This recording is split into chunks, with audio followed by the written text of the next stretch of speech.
히브리서 13장 하나님의 아들로서 온전하게 주님께 나아가기 위하여 그리스도만 바라보고 걷는 길인데, 그 그리스도가 연합된 새 예루살렘이라는 놀라운 하나님의 실체를 우리에게 목표로 보였다고 얘기를 하죠. 그런데 히브리서 13장은 그 새 예루살렘 안에서의 생활을 의미를 합니다. 우리는 이미 새 예루살렘 안에 있고 새 예루살렘 안에서의 생활을 어떻게 해야 될 것인가를 이야기하는데, 제일 첫 번째 사랑을 이야기를 하고 있어요. 결국에 사랑으로 역사하는 믿음인 것이죠. 그리스도를 사랑하고 그리스도를 신뢰하고 그리스도로 나아가고 그리스도로 찬송하고 그리스도로 축복한다는 게 히브리서 13장의 전체적인 주제예요.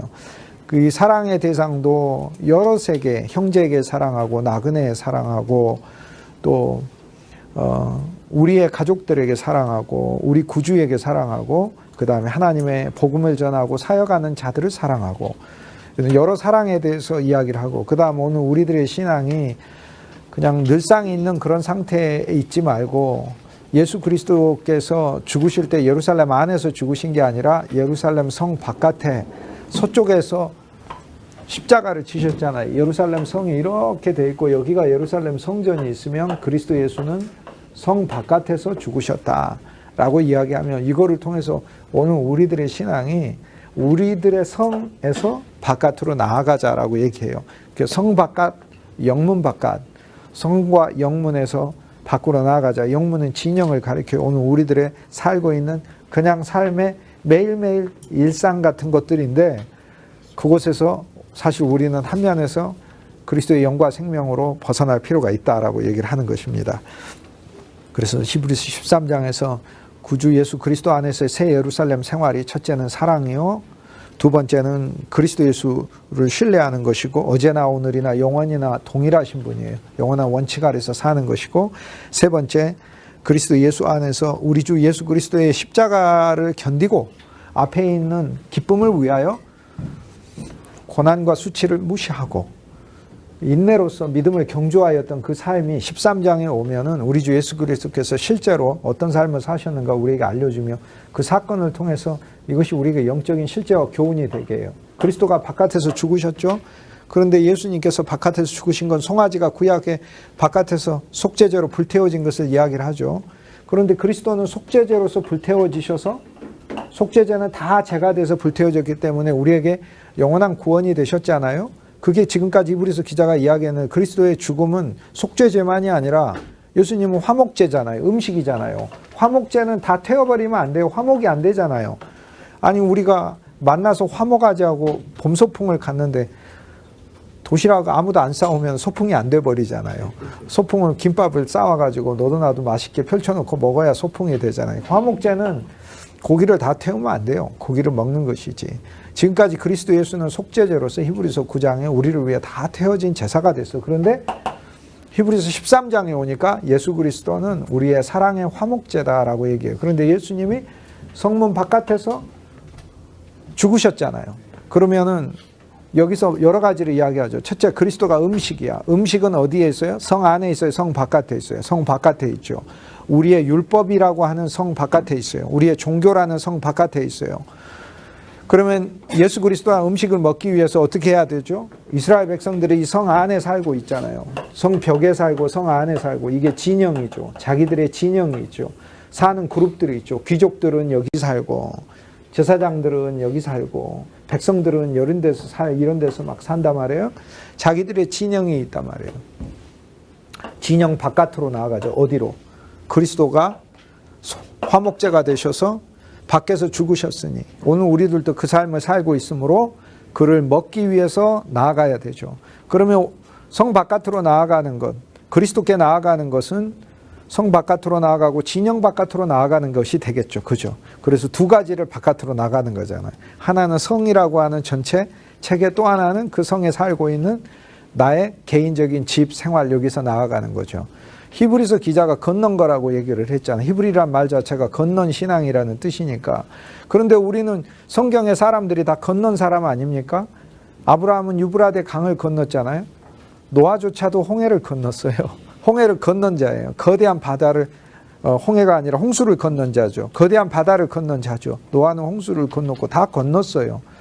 믿음의 사람들은 건넌 사람들인 거죠. 모세는 애굽의 바다를 건넜고 여호수아는 요단을 건넜고 이스라엘 백성들 약속의 땅에 가서 놋바다라는 것을 건넜어요. 제사장들을 대표로 세워서 제사장들이 놋바다를 건너며 성소 안으로 들어갔어요. 휘장을 갈라서 안으로 또 우리는 더 건너 들어갔어요. 마침내 오늘 우리들은 새 예루살렘을 건너가며 유리바다를 건너가는 거예요. 며칠 후 유리바다 건너가 만나리가 맞는 찬송인 거예요. 요단강이 아니고 며칠 후 유리바다 건너가 만나리가 맞는 찬송인 거예요. 이게 우리가 최후로 건너요. 그리스도인은 건넌 자예요. 히브리인이다 이 말이에요. 히브리서 13장에 오면 오늘 우리가 건너야 됨을 이야기를 해주고 있어요. 왜? 그리스도 예수께서 성 바깥에서 죽으셨다. 우리의 음식은 어디 있다? 바깥에 있다. 성 안이 아니고 바깥에 있다. 그래서 종교라고 하는 예루살렘 성, 옛 예루살렘 성 안에 우리의 음식이 있지 않다. 우리는 새 예루살렘에 우리의 음식이 있다. 거기에 우리 화목제이신 그리스도가 있고, 성을 떠나는 건 성만 떠날 뿐 아니라 진영이라고 하는 나의 집을 떠나는 거죠. 그런데 이 진영이라고 부르는 이 이야기를 통해서 이스라엘이 한면에 하나님의 군대이고, 성경에는 옛날 개혁 성경이 뭐라고 되어 있냐면 영문이라고 되어 있어요. 그래서 이제 저 어렸을 때 찬송 부를 때 그게 뭔 소리인지 몰랐어요. 영문 밖에 피 흘리신 예수님. 그런 영문이 들어가는 찬소를 보면은 이게 무슨 소리지? 이렇게 생각이 들었어요. 그런데 오늘날은 이제 군대, 진지, 막사, 이렇게 장막, 이렇게 얘기를 하는데, 이 성경이 처음 우리말로 개혁될 때는, 번역이 될 때는, 그때는 사람들이 살고 있는 진지라든지 또 군대의 어떤 기지라든지 이런 거를 영문이라고 그랬어요. 그래서 영문. 서쪽 하늘 붉은 노을, 영문 밖에 비추는나. 그 영문. 우리들의 주거지. 저 건너편에 서쪽 하늘에 붉은 노을이 예수 그리스도의 피가 이렇게 노을처럼 비치구나. 그런 가사잖아요, 이게. 그 히브리서 기자가 뭐라고 얘기해요? 그리스도께서 성 바깥에서 죽으셨으니 우리도 영문 바깥으로 나아가자라고 하는 거예요. 그냥 매일의 삶, 실패하고 좌절하고 낙담하고 그냥 뱅뱅뱅뱅 도는 삶이 아니라는 거예요. 매일 새로운 그리스도를 누리고 매일 새로운 삶으로 나아갈 수 있다는 거예요. 히브리서 기자가 말하는 게 그거인 거예요. 거기에는 예수 그리스도가 우리의 음식이 되셔서 거기 계시고, 예수 그리스도가 우리의 화목제가 되시고, 그리스도께서 우리 죄를 다 태우셔서 죽으셔서 온전함이 있고 또 동시에 음식으로서 죽으셨기 때문에 오늘 우리들은 그분이 오늘 우리들의 하나님과의 화목제가 되고 또 제사장으로서 그 음식을 먹으면은 그 음식이 우리들에게 힘이 되니까. 그래서 우리는 영문 바깥으로 나아가자. 성문 밖과 영문 밖이 히브리서 13장에서 우리들에게 나아가는 것을 이야기를 하고 있습니다. 나아감의 생활은 사랑의 생활과 연결되어 있는 거예요. 오늘 우리들의 삶이 만나는 모든 자들에게 이제 사랑의 삶으로 나아가는 것이 진영 바깥으로 나아가는 거죠. 자기 진영 안에 있으면 사랑을 할 수가 없어요. 자기 안에서 뱅뱅뱅뱅 도는 거지. 언제까지 자기에게 일어난 상처 보며 살겠어요? 구주 예수를 보고 살아야지. 여기서 그래서 우리는 영문 바깥으로 떠나는 거 너무 감사한 거예요. 그 자리가 상처의 자리고 그 자리가 아픔의 자리고 그 자리가 내가 옛날 맨날 실패하면서 뱅뱅뱅뱅 돌던 자리였는데 우리 주 예수 그리스도 안에서 이제 새로운 장소를 찾았잖아요. 에서인 우리가 회개할 장소를 찾았잖아요. 그래서 그 다음 새 예루살렘 생활은 찬송하는 것이다. 우리에게 감사와 찬송과 주 예수의 이름을 부르는 제사를 늘 드리라고 하잖아요. 그게 새 예루살렘 생활이에요.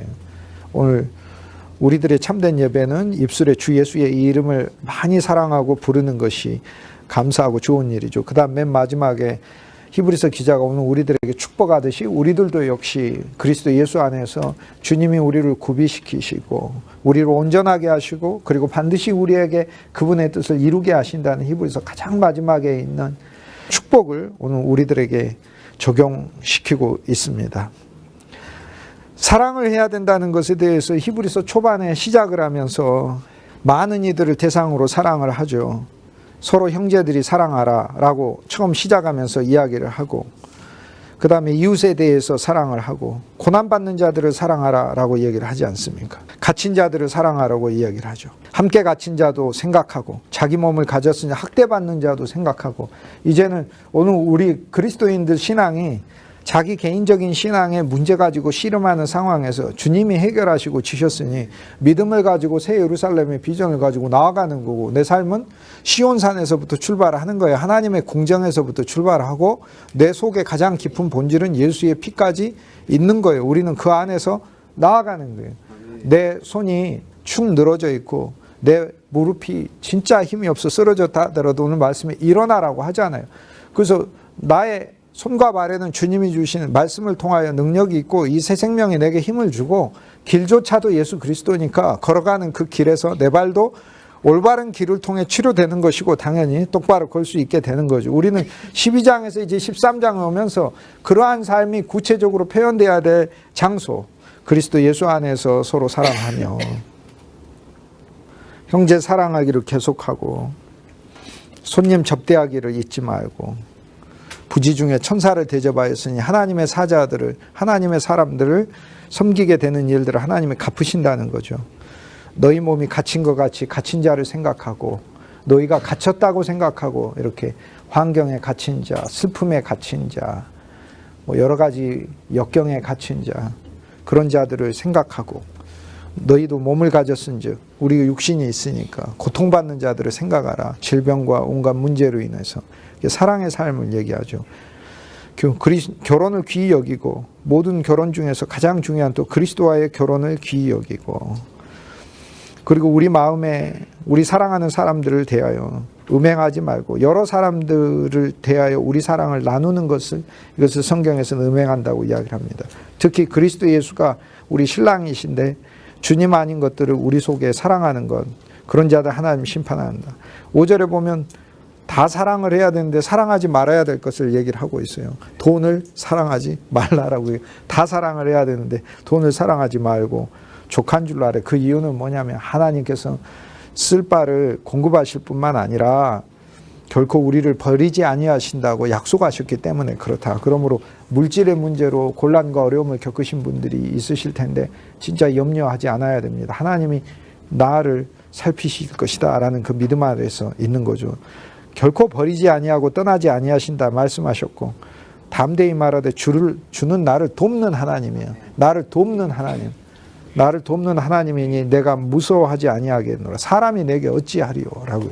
우리가 성 바깥으로 나가고 영문 바깥으로, 이 성이라는 것 바깥으로 나아가고 영문 바깥으로 나아갈 때 아무것도 없는데 어떻게 나가요? 우리 하나님은 나를 돕는 하나님이시죠. 그러면 이 보이는 예루살렘에서 보이지 않는 새 예루살렘으로, 그죠? 영문 바깥에서 죽으신 그 그리스도 예수의 삶이 내 삶이 되는 거죠. 그분이 화목제고 음식이 되든 나도 음식이 되고 화목제가 되는 거죠. 우리가 가진 새 예루살렘의 비전을 가지고 우리 진영을 떠나서, 우리 영문을 떠나 새로운 영문 안으로 하나님 우리를 이끄시는 거죠. 여러분의 일터와 가정과 교회가 새로운 영문이 돼야 되는 거예요. 종교의 영문이 아니고요. 생명의 영문이 돼야, 새로운 영문이 돼야, 새로운 진영이 돼야 되는 거겠죠. 3장 7절에 보면 너희에게 하나님의 말씀을 일러주고 인도하던 자들을 생각하라 라면서 우리의 사랑의 대상이 우리들의 사역자들을 향하게 해야 된다는 하나님 알려주고 있어요. 그래서 하나님의 말씀을 사랑하는 우리들은 동시에 하나님의 말씀을 전하는 자들을 하나님께서 이렇게 살피시고 계신다는 것을 알 필요가 있어요. 그래서 돈을 사랑하지 말라고 했기 때문에 오늘 우리들이 주의 일을 하면서 없는 환경에 놓이게 되죠. 되지만은 하나님은 나를 돕는 하나님이시오. 사람이 내게 어찌하리요? 이 세상이 내게 어찌하리요? 이 믿음으로 가야 된다고 얘기하지 않습니까?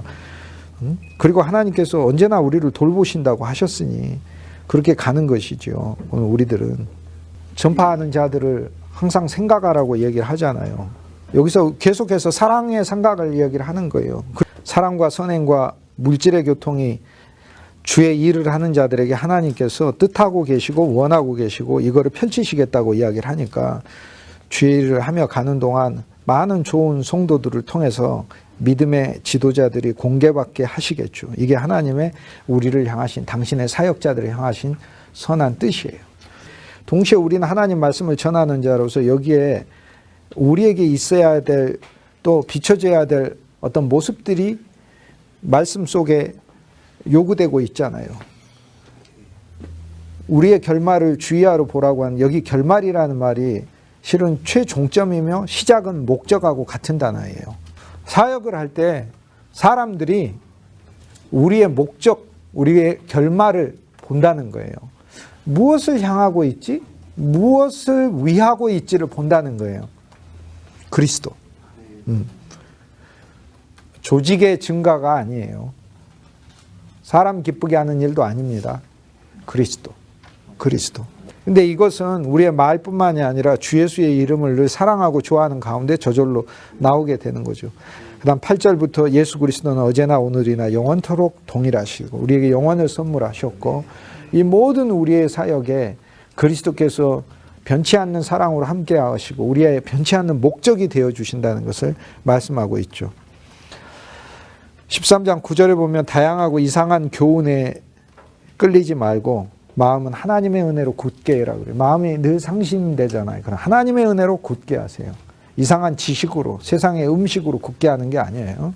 우리의 성도들은 또 우리 귀한 사역자들은 하나님의 은혜로 우리의 마음을 굳게 하는 거예요. 상한 심령은 하나님의 은혜를 늘 생각하면서 굳게 하는 거예요. 그것이 아름답다라고 얘기를 하잖아요. 음식으로 할 것이 아니니라고 얘기하면서 보이는 물질이나 여기 음식은 성경이 말하는 세상의 지식들이나 이런 것이요. 그런 걸로 내 마음을 굳게 하는 게 아니에요. 이제 생명의 사역자들은 하나님의 말씀에서 직접적인 에너지를 받아서 귀한 사역을 수행하는 사람들이지 그냥 뭐 어떤 책 보고 어떤 소설책 보고 큰 이 세상의 깨달음을 얻었다 이렇게 하는 것은 아니에요. 그거는 재밌고 좋은 교훈이 있었다예요. 언제나 큰 깨달음은 어디서 얻는 거예요? 하나님의 말씀 안에서 얻어가는 거예요. 그리고 그 말씀을 볼 때 율법으로 보지 말고 은혜로 굳게 하라고요. 은혜로. 성경을 볼 때 지식으로 굳게 하지 말고 은혜로 굳게 하라고 그러잖아요. 은혜로 우리의 마음이 위로를 받아야 된다라고 얘기해요.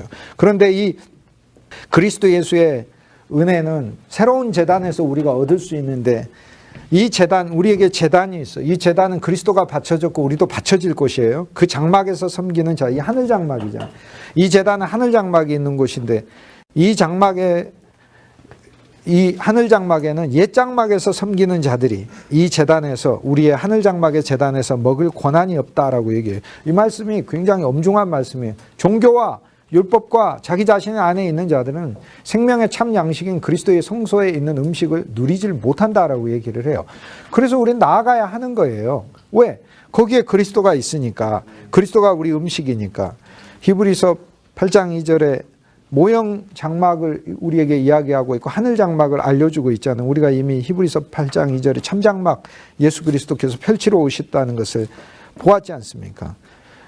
우리의 참 제단이신 예수 그리스도는 우리가 모형의 종교 아래에 있으면 먹지 못한다라고 얘기하며 참장막으로 나아가 복음의 음식을 먹도록 하라라고 얘기를 하죠. 이는 죄를 위한 짐승의 피는 대제사장이 가지고 성소에 들어가고 그 육체는 영문 밖에서 불살랐잖아요. 예수님이 사역도 마지막 십자가에서 죽으실 때 그의 육체가 영문 밖에서 불살라진 거잖아요. 이건 속죄제이면서 동시에 화목제지 않습니까? 완전히 바깥에서 태우는데 동시에 음식인 거예요. 영문 밖에서 태웠다는 이야기는 영문 밖에서 죽으셨으므로 그리스도라는 음식은 영문 밖에 있다, 성문 밖에 있다라고 얘기하지 않습니까? 13장 12절에 그러므로 예수도 자기 피로써 백성을 거룩하게 하려고 성문 밖에서 고난을 받으셨느니라. 13장 13절. 제가 여기 사실 성경에서 제일 좋아하는 장이 히브리서 13장이고 13장의 13절이에요. 12장의 12절이 오늘 우리들에게 주님이 주시는 위로라면 13장 13절은 히브리서의 전체 주제예요. 그런즉 우리도 그 치욕을 짊어지고 그리스도와 함께 고난받는 것을 두려워하지 말고 한면에 하나님께 영광이고 새 예루살렘을 짓는 길이고 또 한면에서 하나님이 나를 아들로 훈육시키는 과정이고 영문 밖으로 그에게 나아가자라고 얘기하잖아요. 얼마나 감사한 말씀이에요. 14절에 여기에는 거주할 도성이 우리에게는 없어요.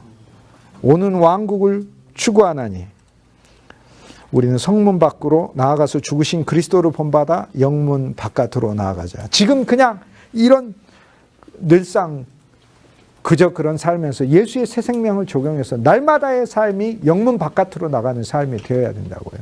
강력한 그리스도의 새로운 생명으로. 15절 예수를 통하여 모든 일을 통하여 찬송의 제사를 하나님께 드리고 그 이름을 증거하자. 주 예수의 이름을 증거하자라고 얘기하고 13장 20절에서 21절 영원하신 언약의 피 안에서 모든 좋은 것들로 너희를 구비시키시고 그 뜻을 행하게 하시고 구비하게 하시고 하나님이 실행하시고 그리스도 예수를 통하여 우리 속에서 이루신다라고 얘기하지 않습니까? 얼마나 아름다운 이야기입니까? 그리고 이달리아에 있는 성도들이 너희들에게 문안한다라고 이야기하며 오늘 세상에 있는 하나님의 선택을 받은 예비된 백성들이 오늘 우리들의 사역에 대하여 미리 인사하고 있다라고 얘기하죠. 얼마나 놀랍습니까? 새 예루살렘을 향한 비전을 우리에게 보여주고 있지 않습니까? 여러분이 하나님의 길로 들어서는 그 순간 창세기 22장에 이삭이 바쳐질 때 리브가가 태어나서 이삭의 신부로 자라나고 있어서 이삭의 행복을 하나님이 마련하고 계시고 이삭의 신부인 그리스도의 몸된 교회 새 예루살렘을 예비하고 계신다고 보여진다면 오늘 우리들이 영문 바깥으로 나아가면 주님께서 우리의 음식이 되어주시고 새 예루살렘을 향해 가는 길에 오늘 우리들에게 문안해 오는 인사들이 있잖아요. 세계의 한 중심인 이달리아에서 온 성도들이 우리에게 문안한다라고 얘기하니 얼마나 감사합니까? 히브리서 말씀 다시 다 앞에 1장부터 다시 다 누리셔서 전체가 우리 안에 있어야 됩니다. 말씀은 생명이고 말씀은 영이고 말씀은 그리스도 그분 자체예요. 이제 알 뿐 아니라 우리 안에 누려지면 이것이 우리에게 능력이 되고 밖으로 외적으로 드러나는 생명이 되며 그 말씀은 우리의 길도 되고 그 길 가운데서 우리가 보고 있는 거대한 새 예루살렘이 되고 하는 것이에요. 함께 해주셔서 진심으로 감사하고 여러분들 안에 넘치는 생명으로 인해 저도 아주 기쁘고 즐거운 시간이었습니다.